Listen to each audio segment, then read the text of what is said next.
90 millions de personnes ont regardé Billie Jean King, ou devrais-je dire Billie Jean Queen, humilier un homme en direct. Et si vous ne connaissez pas la bataille des sexes, faut que je vous raconte avec une petite update qui s'est passée hier. Bref, la bataille des sexes, c'est un truc en sport qui se fait pas mal, où les hommes et les femmes s'affrontent. Et donc, on a notre gars, Bobby Riggs, ancien champion de tennis de 55 ans, retraité, et il parle beaucoup.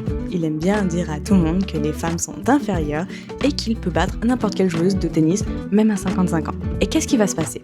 Le pélo, il va défier Billie. Non. D'abord, il va défier Margaret Court.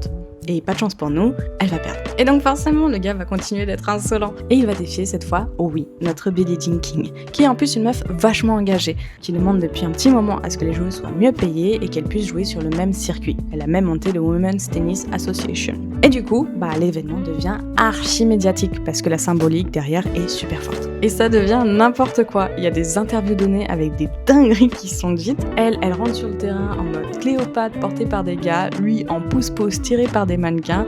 Bref, on est en 73. Et elle va l'exploser. Elle va montrer qu'une femme peut dominer un homme sur un terrain de sport et que le tennis féminin, c'est du vrai sport. D'ailleurs, pour la petite anecdote, Riggs va demander une revanche qu'il n'aura pas et il refera une bataille des sexes en double plus tard et il se fera encore démonter. Et du coup, hier, à 82 ans, Billie Jean King a eu son diplôme universitaire après 65 ans et je trouve que c'est une trop bonne nouvelle et je voulais vous partager ça.